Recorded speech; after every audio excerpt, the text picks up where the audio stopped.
Slăvit să fie Domnul! S-a făcut o rugăciune despre cauze și despre problemele care le avem în fiecare zi. Și v-ați întrebat careva și credeți lucrul ăsta că doar Iisus este pacea noastră care ne poate rezolva această problemă care noi avem? Slavă lui Iisus!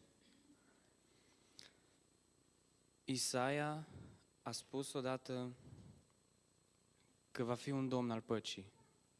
A prezis lucrul acesta, că Mesia va fi domn al păcii. David scria și el în Psalmul 23 cu atâta îndrăzneală că Domnul Iisus va fi un domn al păcii. Apoi, cu ani mai târziu, vine Iisus și spune ucenicilor săi: vă las pacea mea, vă dau pacea mea, dar nu vă dau cum o dă lumea. Știm cu toții cum e pacea lumii, numai aia nu e pace. Zice, ai încredere în mine că îți rezolv eu lucrul ăsta pentru tine și îți spune doar ca să ai pace, să ai siguranță, dar nu e. Nu poți să ai pace, nu poți să ai încredere exact așa cum este Iisus.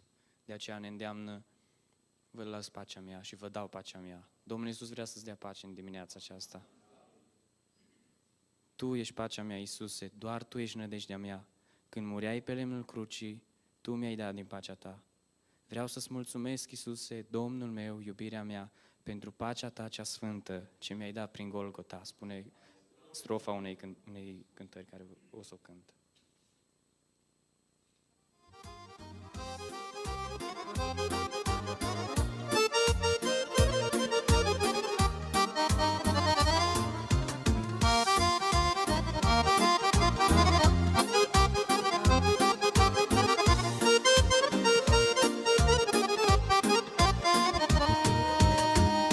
Ești pacea mea, Iisuse, când în jurul mi-e război, când necazuri se abat peste acest pământ șuvoi. Tu ești pacea mea, Iisuse, încercări de vor veni. Nu mă tem, Tu ești cu mine,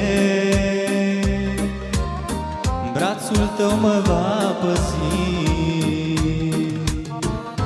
Pacea Ta mă liniștește, pacea Ta mă întărește, pacea Ta mă însoțește zi de zi mereu. Îmi aduce siguranță, pacea Ta îmi dă speranță, că într-o zi voi fi acasă lângă Domnul meu. Pacea Ta mă liniștește, pacea Ta mă întărește, pacea Ta mă însoțește zi de zi mereu. Îmi aduce siguranță, pacea Ta îmi dă speranță, că într-o zi voi fi acasă lângă Domnul meu.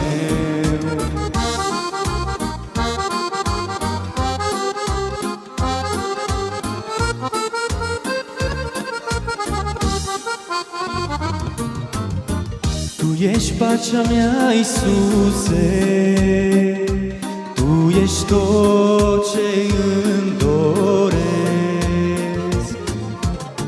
pe cărarea mântuirii, fericit călătoresc.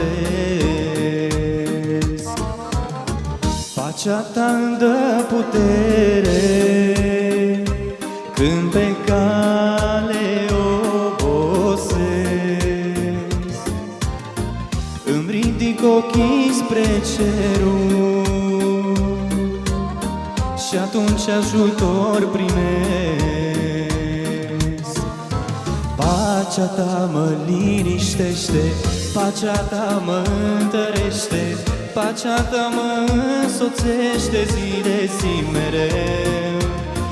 Îmi aduce siguranță, pacea Ta îmi dă speranță, că într-o zi voi fi acasă lângă Domnul meu.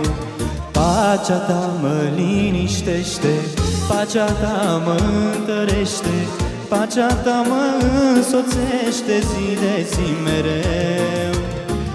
Îmi aduce siguranță, pacea ta îmi dă speranță, că într-o zi voi fi acasă lângă Domnul meu.